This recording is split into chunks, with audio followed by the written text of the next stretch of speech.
start. Where were we? I think it was this one. This one seems more it, so.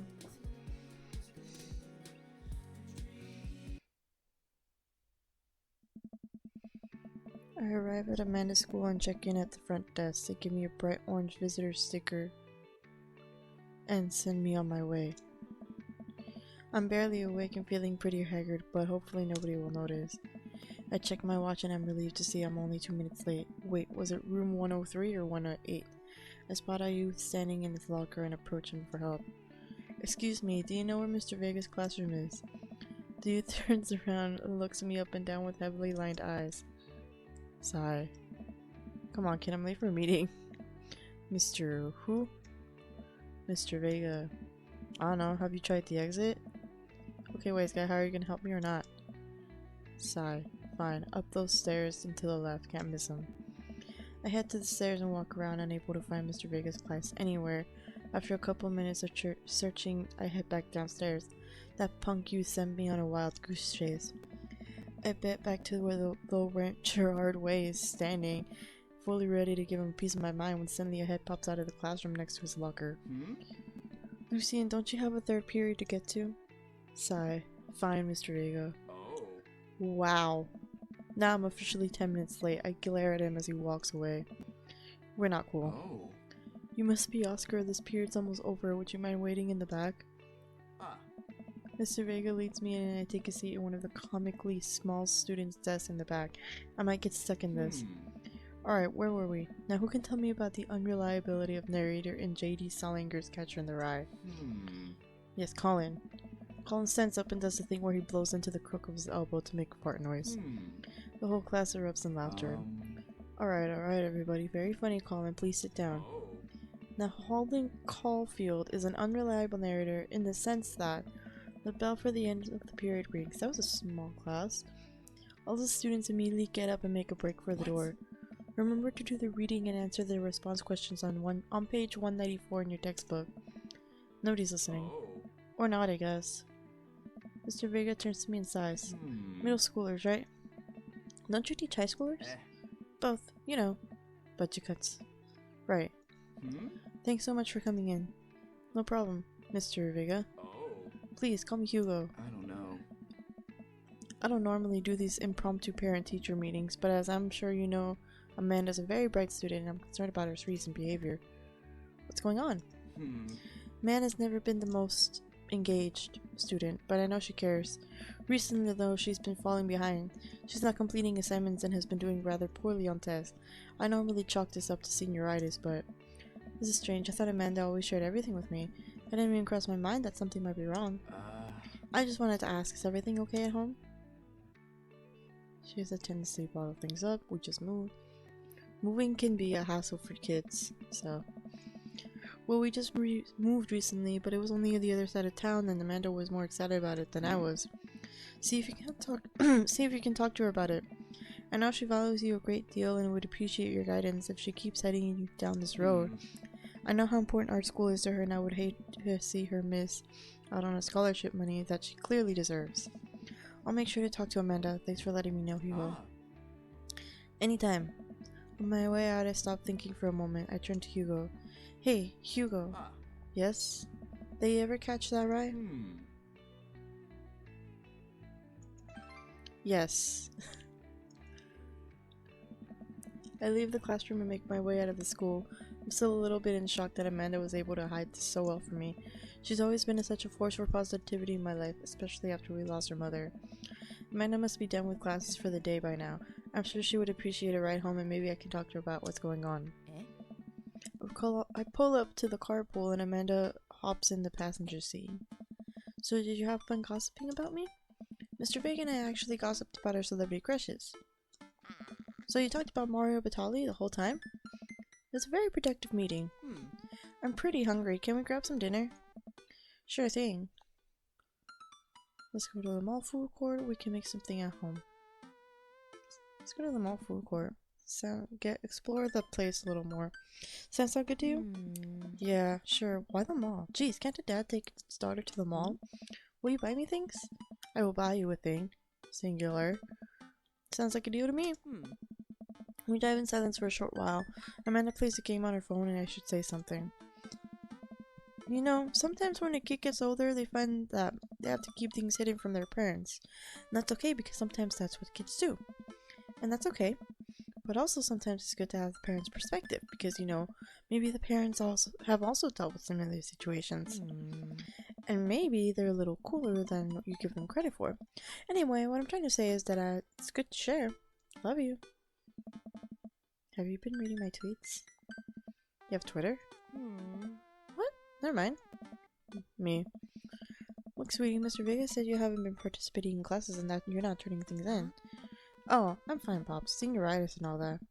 I thought you liked Mr. Vega's class. It's fine. He's fine. We pull up to a stoplight and I Amanda. She's still texting. I want you to know that you can talk to me about anything. Uh-huh. Can tell that whatever it is, she doesn't want me knowing about it. That's frustrating. I heard Emma R's going to that fancy art school in California. That's exciting. Yep. Are you bummed that you guys aren't going to the same school? Yep. Amanda keeps texting. She stifles a laugh. What's so funny? I don't think you'd get it. Okay. Who are you texting? Oh. Noah. Who's Noah? My friend. Does he go to your school? Yep. Do you like Noah? What? No. Dad? Ugh. Can't believe you would. Dad? I mean, jeez. She likes him. Why would you? Ugh. Gross. She does. Sorry. Just asking. Dad, he's just my friend. Doesn't want it to be that way. Guys and girls can be friends. He's my friend. I don't know about the way you're acting, though. Okay. Jeez. This is going well. Well, good talk. Love you, kiddo. She leans forward and turns up the radio. I guess that conversation is over. To them all, then. Wee. Always trying to make others around you happy. I'm trying. Sometimes it doesn't work, though. We arrive at the mall, a big indoor shopping center with a couple of different floors. It's kind of dead, but that doesn't stop a mall security guard from yelling at a group of lording teens. Let's eat something disgusting for dinner. Hell yeah. Language, Missy? Heck yeah? Better. We approach the food court and evaluate our options. There's greasy restaurant after greasy restaurant. My heart burns just looking at the menus. Nobody looks happy to be here. What are you in the mood for? Bread dipped in sugar? Bread with cheese on it? Or do you just want me to inject some fat directly into your bloodstream? I extend my hand to her. Would you do me the honor of sharing some nachos? She takes my hand with a grin. It would make me the happiest, cheesiest girl alive. We order a giant pile of chips and a naturally orange cheese from a very unenthusiastic and possibly stoned teenager. We take a seat at a rickety table and dig in. These are bad. These are very bad. But also strangely delicious? We have to eat through the pain. We enjoy the fluorescent cheesy goodness together until we're out of nachos. So... Oh. Something's been bothering me for a while. Can you explain memes to me? Sigh. Which meme? All memes. Amanda sighs deeply and places her head in her hands. Dad, it's complicated. See, memes are inside jokes shared by a bunch of people who get less funny the more people do it. So the problem is that by the time a meme gets to you, Dad, all his youths have already done the joke to death.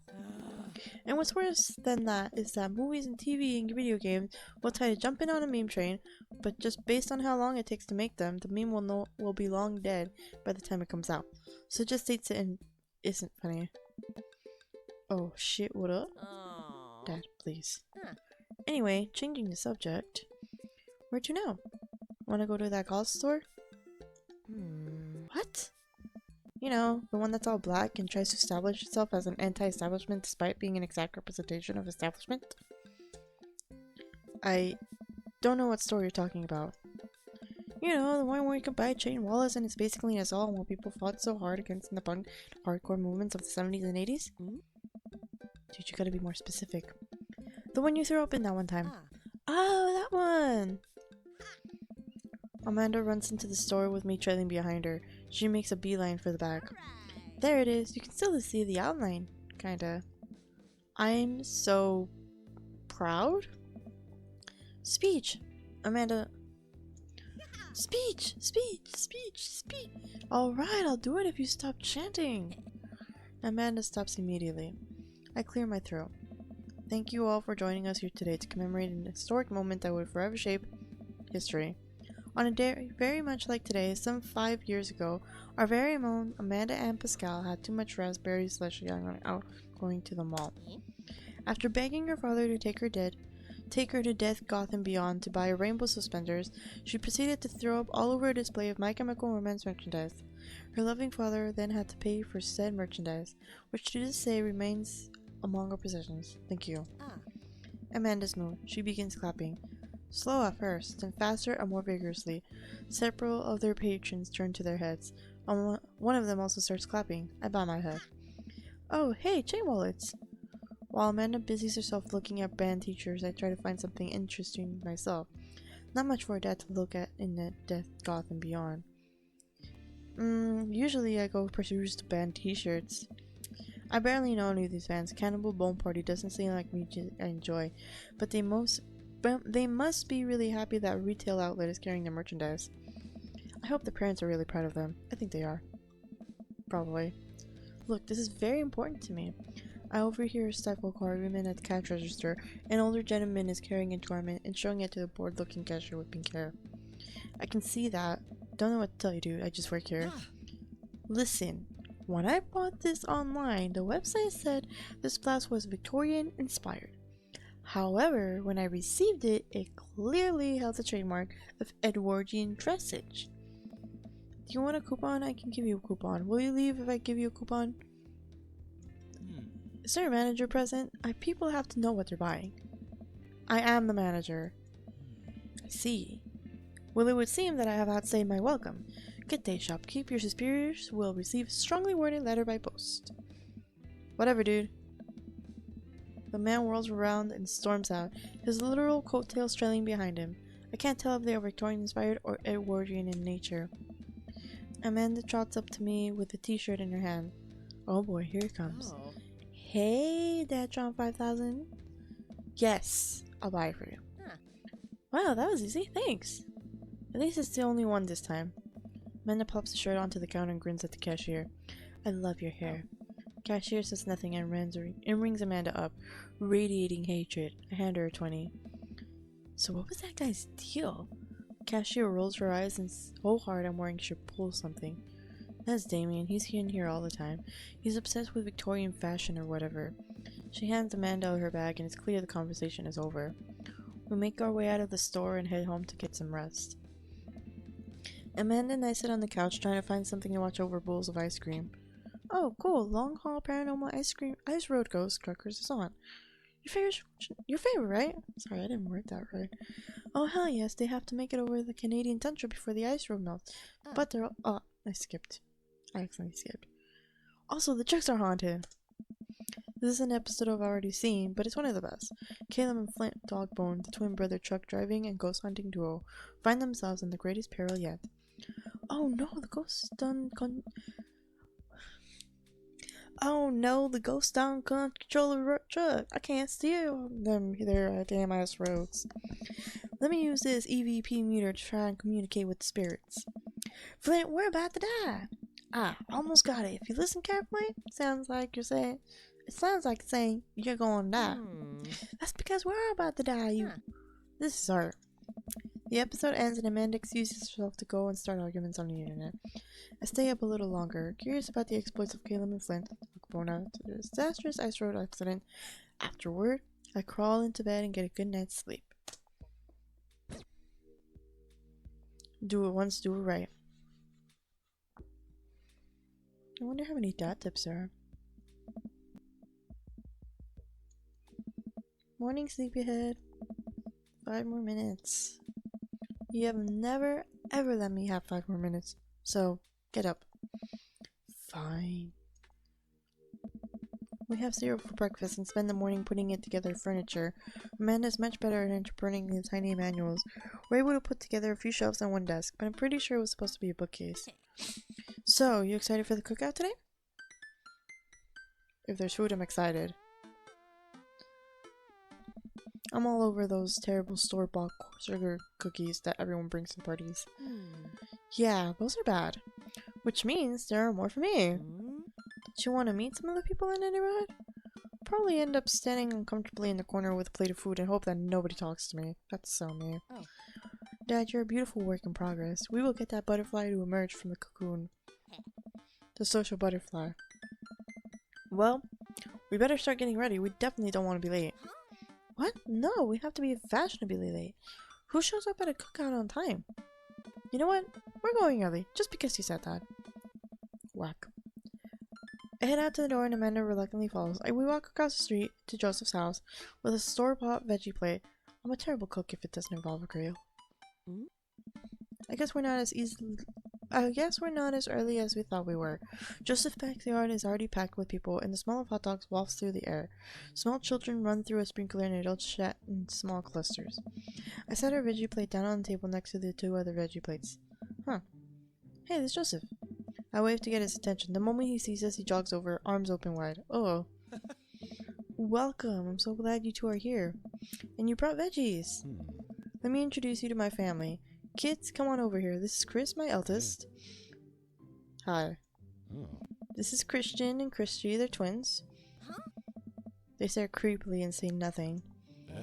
Then, of course, there's your youngest, Krish. Wait, where's Krish? Maybe Mary put him in his crib. Oh no, it's the woman from the bar the other night. What is she doing here? Oh, and how could I forget my lovely wife, Mary? Hey.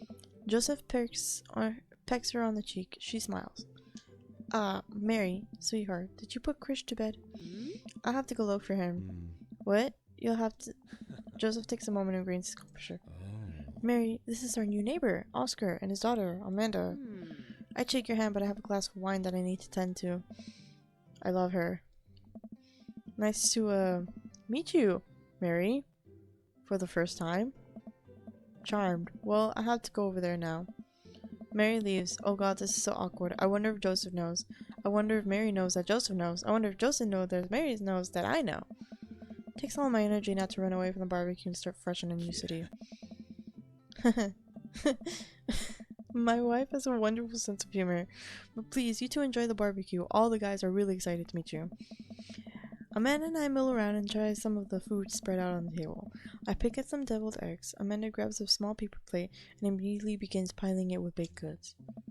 Ugh, I don't want to have to make new friends. Come on, Dad. Who are you going to party with when I go off to school? I don't want to do pleasantries. Dad. Ugh. I'm going to talk about weather. Go. Do it. Make a friend. How could I possibly abandon my only child at a social function? That's bad parenting. Yeah. This plate of cookies is my new dad. Bye. Amanda shows me into the center of the yard. Well, here goes nothing. I look around the party and I'm surprised to see some familiar faces. Isn't that the barista from the coffee spoon? Oh dang, Robert's here? Didn't that guy throw a frisbee at my head? Isn't that the guy who was throwing at Fit in Dead Gods and Beyond? Isn't that Amanda's teacher? Hey, I know Craig. But wait a second, all of these people live in our cul-de-sac? That can't be right. I better investigate. Who do we talk to first? Robert and Brian? Matt, Hugo, and Craig? Or Joseph and Damien? Or Burger Time? I wish it was Robert and Craig. They're so cool. I forgot who Brian was. Oh, I remember who Brian is now. Talk to Robert and Brian. They seem cool. I walk over to Robert and Brian, who are chatting over drinks, determined not to be weird about what happened that night. I hope Robert feels the same. Hey, guys. Oscar, how the heck are you? Settling into the neighborhood, alright? Oh, you betcha. Got the living room order, at least. That's great to hear. I've been doing some living room work as well. Finally got the 50-inch in there. Game looks great in high def. Oh boy. Oscar, have you met Robert yet? Yes. I believe we met. Briefly. Hey. Robert takes a long sip of whiskey. Robert robotically extends a hand.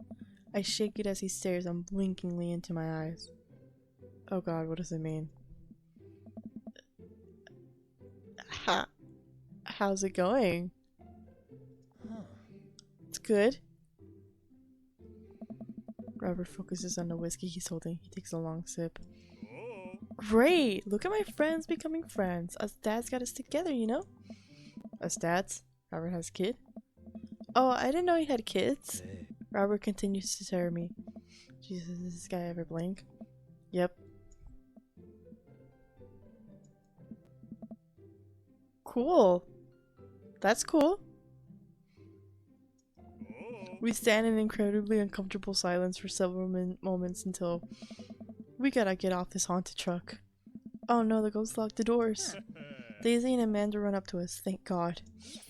Quick, hit the emergency escape button. But trucks don't have emergency escape buttons. Then hit the brake, I guess, and then we'll get out of the truck. The imaginary truck. Anyway, we're safe from the ghosts, but how will we ever survive this Arctic tundra? Daisy, you might have to eat me. Are you prepared to do that?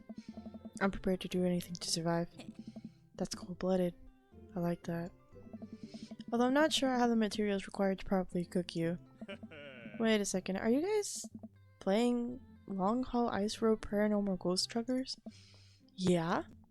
Amanda and I love that show. It's the best, especially at episode where Caleb hides Flint's keys and Flint retaliates by breaking an ancient cursed urn and sending the spirit after him. Yeah, it's such quality reality television. Alright, Daisy, I found us a couple of bugs. They're gonna make a great meal. Lots of protein. Gotta help us from starving out here in this harsh, icy wasteland. This whole table of food right over Daisy? It's a game. We're playing pretend. It's what kids do. Live a little. Amanda gives Daisy a handful of gummy worms from a snack table. They eat them with mock disgust.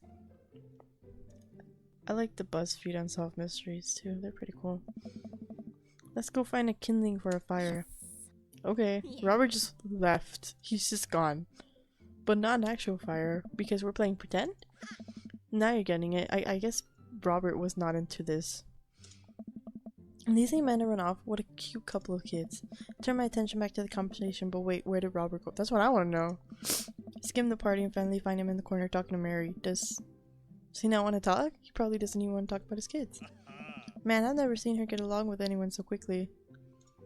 I snap out of my Robert-induced haze. I guess Amanda just sort of has a way with kids. That's kind of amazing. Daisy doesn't really get along with kids her age. It's nice that he's not trying to one-up me this time. Maybe we can have a regular friendship after all. Really? She just kind of keeps to herself. Teachers say she spends every recess in the library. I think the other kids are intimidated by intelligence. Probably. There it is. I wouldn't worry about it too much. Amanda was shy at Daisy's age too. She used to have a habit of crawling under tables and crying every time we took her to a restaurant. She bit people too. Kids, right? This guy's Santa Claus. Gotta love him. You're required to by law. Well, since they're getting along so well, maybe we should try to put together a little play date for them. Yeah, that'd be nice. Well, I don't want to take up too much of your time. Go meet some of the other fellas. I liked Craig, too. Matt and Hugo seem to be embroiled in an intense discussion. Craig looks on, smiling politely. I walk over to say hello. Well, I don't think it's fair to try and compare two art movements like that. Periods in art only exist because they're a unique byproduct of the social and political climate of a time and place, and try to take something like, say, oh my god, this guy talks a lot. Like, say, the Rococo period and compare it to the postmodernism in America. You're completely disregarding the context in which a work of art is created. Matt and Hugo seem to be so busy talking they don't notice me. Craig leans in. Dude, I have no idea what's happening. Dude, me neither.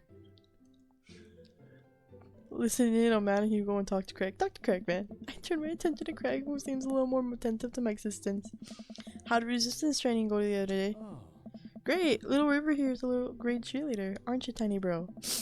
Craig grabs River's arms and waves him around. Yay! You can do it, Dad. I'm so proud of you. I'm sorry for pooping on you. She must be a handful at that age. Oh, they always are. Yeah, they are. But it's so worth it. Craig grabs River's arms again and waves them around. Also, I'm sorry for throwing up on you, Dad. How you settling in? Shh. The new place is perfect. It's really cozy and the neighborhood is beautiful. So glad we moved here. And I'm even more glad that we're right next to my old best friend. Craig gives me a playful punch on the shoulder. Ow. I remember that hurting less in the past. Sorry, I've been doing push-ups and stuff. Oscar, how are you liking the new neighborhood? It's pretty nice. Everybody's been super friendly. Seems like your daughter's fitting in just fine. Matt points across to the yard where Amanda, Daisy, and another young girl are playing. They're all sitting cross-legged in the grass, picking weeds and weaving them into flower crowns. It's pretty adorable. The girl I don't recognize jogs over to us. What is it, sweetheart? Oh, she looks so cute. I love that outfit. It's a flower crown. I thought you looked cute in it. Well, there's only one way to find out. Matt takes the flower crown and places it on top of his head. Oh, that's so cute. Am I cool now? Hell yeah, you are. The girl stares at him and thinks it over. Nope, but you're slightly less uncool than you were before you put it on. Hey Oscar, this is my daughter. Hello. I'm Carmencita. There we go. I need to say it right. I'm Carmencita. Amanda comes over with Daisy in tow. Dad, look, I'm making friends. Are you making friends? You better be making friends. Yeah, actually, Amanda, you remember the cool barista from the coffee shop? And my old college friend? And, your teacher? Hey. Oh! Hi, Mr. Vega. I didn't realize we were neighbors. Oh. Now you don't have the excuse to go partying on a Saturday night or whatever. Because your teacher is literally right next door. Yep. You still gonna get me that overdue term paper? Oh. Great seeing you. Amanda finger guns her way out of the conversation like champ. Me. She learned the finger guns move from me. I'm very proud. She's definitely a charmer. Speaking of which, where did my son go? Sweet Manchego. Hugo looks around the party. You must finally spot him because his eyes go wide. What? Ernest Hemingway Vega, are you smoking? Ernest holding a lit cigarette. Nope. I see Ernest across the way. He casually takes a long drag of a cigarette and then flicks it into a gutter. Unbelievable. Excuse me. Hugo marches over to Ernest and I turn to my attention to Matt and Craig. Kids, right? Man, I do not envy Hugo. The last barbecue we had, Ernest tried to shove a sparkler down Joseph's pants. Nearly burned down half the yard. And the barbecue we had before that, he actually burned down half the yard. And it spread onto my lawn and burned down half my yard too. Hugo walks over back to us, practically dragging Ernest behind him. Oh. Hey everybody, sorry about that. Oscar, this is my son, Ernest. Hello. Ernest looks away, sulking, his hands shoved deep in his pockets. Hugo nudges him impatiently. Hey. Nice to meet you, Ernest. What grade are you in? Does it matter? Oh. Ernest. Okay. I'm in 8th grade. God, are you happy now? I'm sure you were just dying to know. Yeah. Good for you. Can I go now? I'm tired of talking to old dudes who blame my generation for the failing economy. Okay. Sorry. Ernest. Oh yeah, because I'm totally embarrassing you. Ernest puts his earbuds in and storms off to the stand in the corner. Well, that was certainly something. He seems nice. Hugo puts his head in his hand and sighs. I'm sorry, he's having a really tough time. As much as I want to be a cool dad, I have to be the authoritarian dad, and he clearly resents me for it. I mean, I think as a dad and a teacher, that's about as authoritarian as you can get. Honestly, are any of us cool dads? Is it even possible to be a cool dad? What? I'm not cool. I'm cool as a cucumber. Hey. See that right there? You can't say that. My kids think I'm cool. But for how long, Craig? How long do we get to be the cool dads? I don't know. I don't know. My dad's cool. I like him. Hey. I think we just have to accept the fact that as dads, we've become the machine we once raged against and accept our fate to unironically wear socks with sandals. Your kids may think you're cool now, but the moment they hit puberty, you're doomed. Amanda's 18, and she still thinks I'm cool. I yell across the yard to my daughter. Amanda, I'm cool, right? Amanda just laughs. She keeps laughing. I see your point. Oh. As much as we all want it, I don't think it's as important to be a cool dad as it is to be a good dad.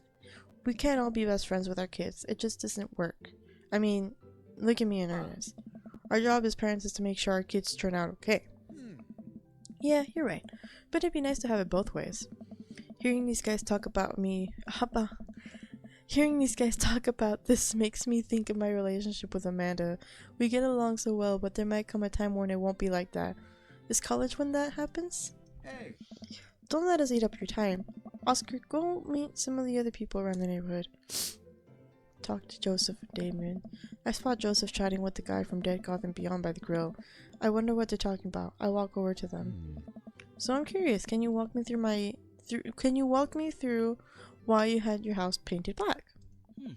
Where do I even start? The house stays warmer in the winter, provides an artistic contrast to the rest of the neighborhood, and it completes the crimson interior perfectly. It's definitely an interesting choice. Thank you. I'm very proud of my abode. Oscar, I was just having a conversation with Damien here about his aesthetic design decisions. Damien regards me up and down with a warm but critical eye. How do you do? I don't believe we have had the pleasure. Alright, vampire guy. I think I saw you in Dead Gotham Beyond the other day. Damien's face turns bright red. I must apologize for my behavior on that day. You see, I take the Gotham lifestyle very seriously, and to be caught in a ruse by such corporation as Dead Gotham Beyond was profoundly frustrating indeed.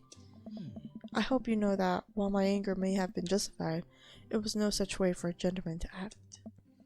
It's okay, man. Do tell me about yourself. Are you new to the area? Yeah, my daughter and I just moved in the other day. She was the one I took to Dead Gotham Beyond. Very good taste on her part. Does she partake in the goth lifestyle? I think for a second I look over to Amanda, who's hanging out with some of the older kids in the neighborhood. Hey Amanda, would you consider yourself goth? Amanda yells back, I wouldn't necessarily try to fall under any one specific label, but I guess if I had to choose, I would more describe myself as a twee hipster with some normcore leanings. That's Corlo. That's me. Pity. Are you enjoying the party so far? Oh, definitely. Thanks so much for putting this on. It's nice to be in a cul-de-sac where everyone is so friendly and welcoming. Amanda walks up to the conversation. I also like The Lost Boys a lot. Really good movie. Does that count as goth? Thought it would, my dear. I don't believe we had the pleasure of meeting. Damien Bloodmarch at your service. That's not your real name. That cannot be your real last name. Damien finishes the sentence with a flourish and a bow, producing a single rose and offering it to Amanda. Amanda blushes and returns the gesture with a curtsy. I'd just be like, okay. Do you know how to treat a lady? Oh. Hello, Amanda. Seemingly out of nowhere, Joseph's friends appear. Are they speaking in unison? Hey. Won't you come play with us? Come play with us. Forever. Guys, enough with the creepy shtick. We've talked about this. Christian and Christy slowly back away. Where do you think they got that from? Mary pops into the conversation, wine in hand. I, don't know. You know. Mary takes a long sip of the wine. I think I might have taped over VeggieTales VHS with The Shining. Who knows? She takes another sip of her wine. Where's Krish? Wasn't he with you? You had him a moment ago. It's probably stuffing dirt in his mouth. He'll be alright. Toddlers are pretty resilient. Mary tips her glass to me. Ain't my first time to the rodeo. It's my fourth. I've squeezed 4 little... Sweetheart, would you do me a favor and please find Krish? That would be great. I'm sure he's fine. Mary. Okay, jeez. Mary finishes with wine and wanders off. Dad, can we go now? Hmm. Lucian, have I introduced you to Oscar yet? Hey, it's that punk from Amanda's school. I remember you. Whatever. Hmm. That's no way for a young man to speak to his elders. Be polite. Lucian bows. Whatever, sir. Lucian bows again. Mr. Christensen, may I have a veggie burger? Sir? Coming right up, bud. Are you vegetarian? Yep. Hmm. Make that 2 veggie burgers. Did you know that some people in the Victorian era were vegetarians? They described carnivorous type people as bloodlappers. Dad. Yeah. That's really interesting, Damien. Joseph turns to the grill. Just a hint of tattoo peeks out from underneath his sleeve. I can't believe I didn't notice it before. It looks like the bottom of an anchor. Whoa, is that a tattoo? Yep, I wasn't always a youth pastor, you know. That's so cool. Want to see mine? Oh my. What? Lucian pulls back some rubber bracelets, revealing a lopsided 666 in black ink. My buddy gave me a stick and poke tattoo last week. I think it's healing up pretty good. Lucian, we'll talk about this later. That's pretty cool. What's the significance of the tattoo? I don't know. I just thought it looked sick. Bro, what? Hmm. I can see it, though. Well, in my opinion, the only reason you need to get a tattoo is because you want one. Careful, though. That number carries weight. Man. Joseph's a way cooler youth pastor than I thought. I just figured youth pastors popped out of the womb with a Bible. Wonder what he did before preaching. Without further ado, let's work some magic. Joseph closes his eyes and takes a deep breath and gets to work. With the greatest of ease, he sets his patty on his own grill, flourishing as he flips his spatula in the air. It's easily some of the best grill work I've ever seen. You guys think this is my first time in front of a grill? He's working faster now, effortlessly tossing cheese onto patties and perfectly grilling onions on the side. One after another, the dads take notice and crowd around Joseph to admire his masterful technique. Oh. You probably didn't know this, Oscar, but Joseph's known around here for his grillmanship. He's ungrillevable. Brian, why? Nice. I've tried to get on this level, but I just can't catch up. Hey. Let us keep... He has a rare quality about him. Mustard, we keep talking about this. Can we just appreciate the artist? Please stop. Oh, God. I've never seen... Robert, you're better than this. I've never seen him make a mistake. Hey. Hugo, please. Okay, we need to stop. This is getting too cheesy. Please stop. All of the children at the party boo at the glorious display of puns in unison. Yeah. Alright guys, the food's ready. Please form an orderly barbecue. You need to stop. Amanda groans. We'll all grab our food and hang out, enjoying perfectly cooked cheeseburgers. Aye. Man, it's so wild how all of his dads live in the same cul-de-sac. Hey. Kinda nice, isn't it? It feels like there's a real community here. Totally helps when you're just a single dad trying to raise a kid. We're happy to have you here, man. I think you're gonna like this neighborhood a lot. Hmm? Plus, Amanda seems to be getting along with all the kids. If she decides to get in the babysitting game, she'll really make a killing. Oh. Hey, why don't you add us all on Dadbook? Dadbook? Yeah, it's a great social network for dads to keep in touch with each other. We're all on it, so if you ever need to reach out to anyone, it's the simplest way to do it. Sorry, I'm just an old-fashioned dad. Social media goes over my head sometimes. Don't worry, Pops. I'll help you figure it out. The rest of the barbecue goes smoothly. We all trade stories and drink beer as our kids play on the lawn. Amanda breaks up a fight between Carmencita and those weird twins. I think they wanted her soul. Believable. Welcome to the neighborhood! Successfully complete Chapter 1. Amanda and I walk back to our place as sun sets over the neighborhood. Pretty fun party, don't you think? I mean, I got a burger meat. I feel like it was a networking event. Wish I could be playing Paranormal Ice Road Truckers. You and Daisy seemed like you were having a way better time than I was. Because we were! Well, hey, at least you met some other cool dads. You should hit them up on Dadbook. Maybe I will if I ever figure out how social media works. I have a good feeling about this place. Me too, Dad. Amanda and I arrived home with the remnants of our veggie plate. Seems like nobody was really into the cauliflower. Any big plans for this evening? Actually, yeah, I'm going out with some friends. Oh. Is that okay? Of course, just keep me posted. And be home before midnight. You got it. And be careful. I will. Make good choices. Of course. And call me if you need anything. Dad, you're not gonna do the thing where you wait silently for me to come home to the living room with all the lights up, are you? What? No, I've never done that. And I will never do that. Okay, do you have plans tonight? My plans were kind of to eat ice cream and watch TV with Amanda, but I'll find something to do. I'm gonna... Associate, I can sleep or throw a party. I'm gonna throw a party. A real rager. All the other dads in the neighborhood are invited. I'll see if I can get you a spot on the list, but honestly, it's looking tight, and you may just have to wait in line.